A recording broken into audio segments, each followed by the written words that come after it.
So you do make some judgments prior to how you plan to defend the case, and I imagine that that also leads you in the direction of the experts that you want to bring into the case. Um,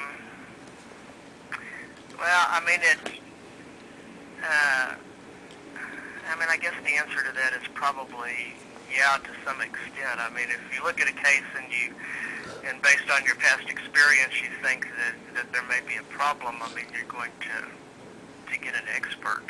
If you don't have any past experience, I mean, you're still going to get an expert to look at it and tell you if they think there are problems with it. So, I mean, ideally, if the state's using an expert, you ought to have an expert too. Right, and that leads to my next question. Do you think that the perspective of a defense attorney regarding certain types of forensic evidence is different from the perspective of prosecutors?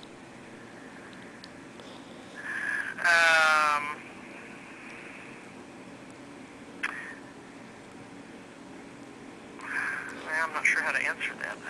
I mean, the perspective of prosecutors has almost always been that if they have an expert that comes and tells them something, they believe it. They don't question it.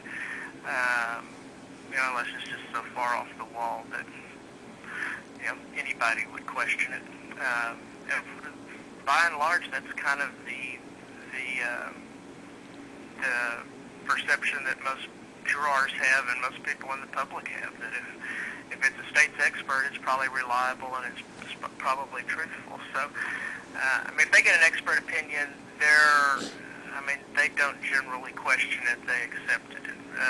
Defense lawyers, on the other hand, I mean, that's our job, is to question everything, and to kind of look behind the evidence. So, I mean, we're going to take that opinion and not just accept it just because it's an opinion, but see if we see any problems with it. Right. Well, in regards to that, are you familiar with the recent report released by the National Academy of Science on forensic science? Yes.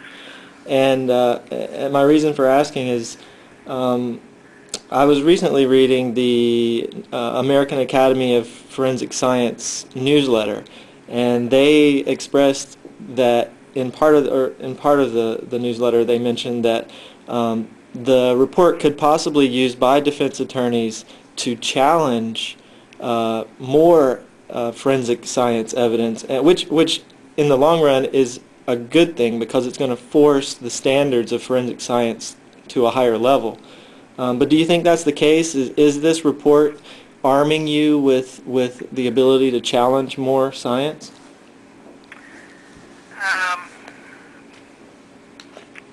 Well, I mean, for the most part, lawyers are I'm familiar with it because I kind of deal in this area. For the most part, lawyers are not real educated on it so far. I think it gives you ammunition to attack certain areas of forensics. I don't know that you're going to ever exclude anything just based on the report, but I mean, it certainly does. It certainly does at least make you aware of the problems with the various disciplines, and see if those problems may apply to your case. Right. That's interesting because I hadn't had that thought in mind prior to reading the newsletter, but in many ways it really is an educational document for attorneys to use to learn about forensic science. I hadn't had what thought before reading the news? I hadn't had the thought that it would be that the National Academy of Science was actually generating a document that defense attorneys could use to sort of break down the science. So that's not really, I guess that's just a statement. Yeah, I don't know that the report itself is going to ever, that's not going to exclude evidence, but it certainly does it should educate people to the problems with some of the things that have been going on, so you can at least follow up and check on it. Right. And so, well, if you're familiar with the report, do you feel like there's adequate oversight in the field of forensic science? No. Okay. And so, in many ways, the conclusions of the report, which suggest that there needs to be more uniformity nationwide, I guess you would agree with those.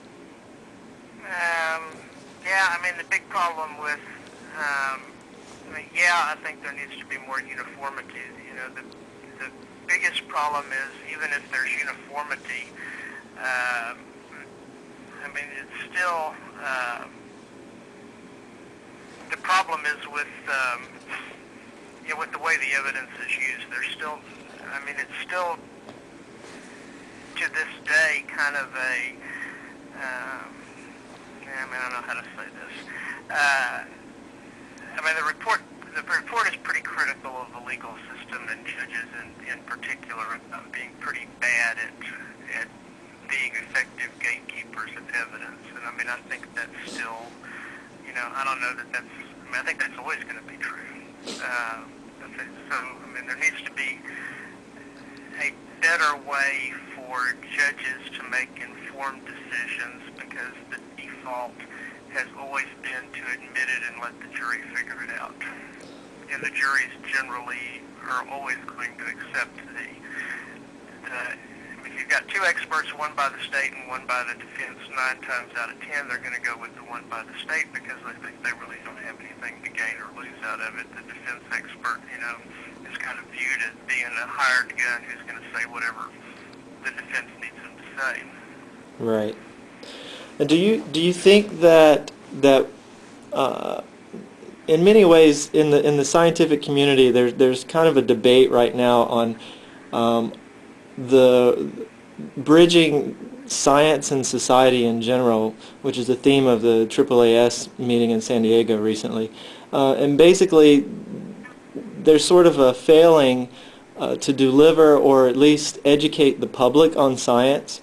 Do you think that training up the public or educating the public on the science would be key to assisting the cases, or do you think it would have any effect at all? As far as educating the public? Yes. I think that's a good thing. I don't know that that's the critical need right now. The critical need right now is more educating those in the judicial system and in the court process. Right. So I guess training or educating the attorneys and the judges in general would go further than just getting to the public. Yeah, I think so, because otherwise you're just relying on jurors to make those decisions. And that's a good thing to try to get them educated to do that, but I don't think it's as important as funneling the information that gets to them in the first place. Right. And just because I'd like to talk a little bit of real science, are you very familiar with DNA evidence, and do you distinguish between mitochondrial versus genomic DNA?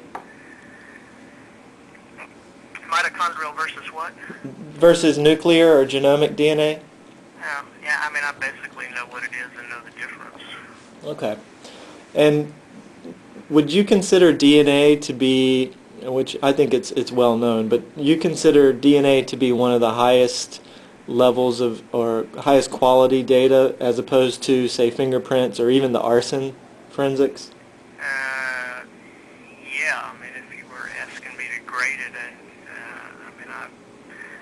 I wouldn't disagree with, I guess, the report that kind of puts that up as the gold standard for forensic evidence.